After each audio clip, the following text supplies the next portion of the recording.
the travelling musicians. An honest farmer had once a donkey that had been a faithful servant to him a great many years, but was now growing old, and every day more and more unfit for work. His master, therefore, was tired of keeping him, and began to think of putting an end to him.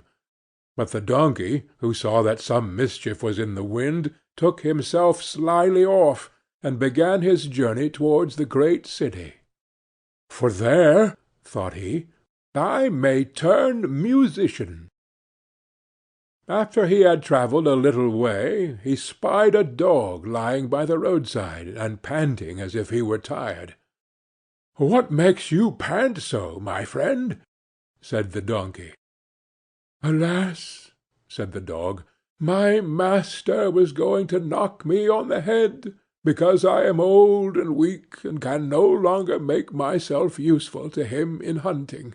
So I ran away. But what can I do to earn my livelihood?" "Hark ye," said the donkey, "I am going to the great city to turn musician. Suppose you go with me, and try what you can do in the same way." The dog said he was willing, and they jogged on together.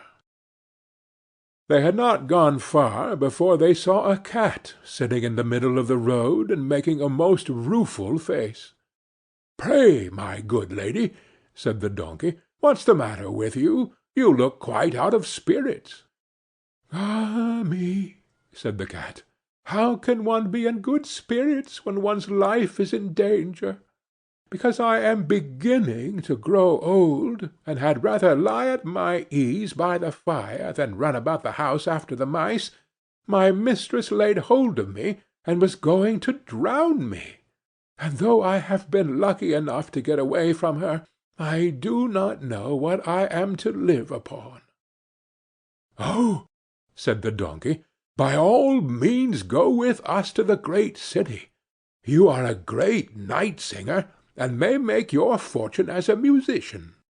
The cat was pleased with the thought, and joined the party.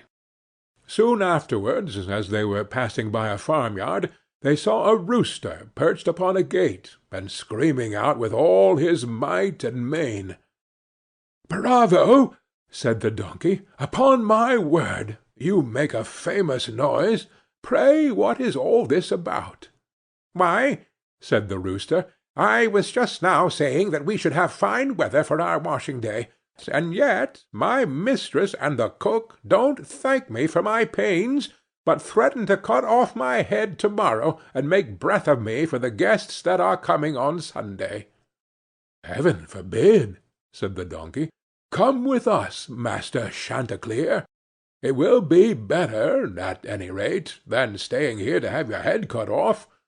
Besides, who knows? If we care to sing in tune, we may get up some kind of a concert. So come along with us." "With all my heart," said the rooster. So they all four went on jollily together. They could not, however, reach the great city the first day. So when night came on, they went into a wood to sleep. The donkey and the dog laid themselves down under a great tree, and the cat climbed up into the branches, while the rooster, thinking that the higher he sat the safer he should be, flew up to the very top of the trees, and then, according to his custom, before he went to sleep, looked out on all sides of him to see that everything was well. In doing this, he saw afar off something bright and shining, and calling to his companions, said, "There must be a house no great way off, for I see a light."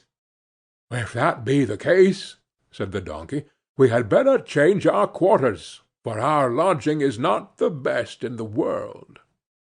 "Besides," added the dog, "I should not be the worse for a bone or two, or a bit of meat." So they walked off together towards the spot where Chanticleer had seen the light, and as they drew near it became larger and brighter, till they at last came close to a house in which a gang of robbers lived. The donkey, being the tallest of the company, perched up to the window and peeped in.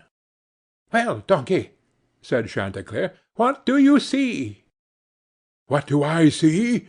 replied the donkey. "Why, I see a table spread with all kinds of good things, and robbers sitting round it making merry." "That would be a noble lodging for us," said the rooster. "Yes," said the donkey, "if we could only get in." So they consulted together how they should contrive to get the robbers out, and at last they hit upon a plan. The donkey placed himself upright on his hind legs, with his 4 feet resting against the window. The dog got upon his back, the cat scrambled up to the dog's shoulders, and the rooster flew up and sat upon the cat's head. When all was ready, a signal was given, and they began their music. The donkey brayed, the dog barked, the cat mewed, and the rooster screamed. And then they all broke through the window at once, and came tumbling into the room, amongst the broken glass, with a most hideous clatter. The robbers, who had been not a little frightened by the opening concert, had now no doubt that some frightful hobgoblin had broken in upon them, and scampered away as fast as they could. The coast once clear, our travellers soon sat down, and dispatched what the robbers had left with as much eagerness as if they had not expected to eat again for a month. As soon as they had satisfied themselves, they put out the lights, and each once more sought out a resting-place to his own liking. The donkey laid himself down upon a heap of straw in the yard, the dog stretched himself upon a mat behind the door, the cat rolled herself up on the hearth before the warm ashes, and the rooster perched upon a beam on the top of the house, and as they were all rather tired with their journey, they soon fell asleep. But about midnight, when the robbers saw from afar that the lights were out, and that all seemed quiet, they began to think that they had been in too great a hurry to run away, and one of them, who was bolder than the rest, went to see what was going on. Finding everything still, he marched into the kitchen, and groped about till he found a match in order to light a candle, and then, espying the glittering fiery eyes of the cat, he mistook them for live coals, and held the match to them to light it. But the cat, not understanding his joke, sprang at his face, and spat and scratched at him. This frightened him dreadfully, and away he ran to the back door.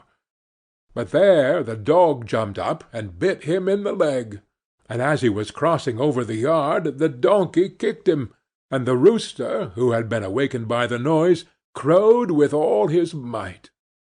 At this the robber ran back as fast as he could to his comrades, and told the captain how a horrid witch had got him into the house, and had spat at him, and scratched his face with her long bony fingers, how a man with a knife in his hand had hidden himself behind the door, and stabbed him in the leg, how a black monster stood in the yard, and struck him with a club, and how the devil had sat upon the top of the house, and cried out, "Throw the rascal up here!" After this the robbers never dared to go back to the house, but the musicians were so pleased with their quarters that they took up their abode there, and there they are, I dare say, at this very day. End of the Travelling Musicians.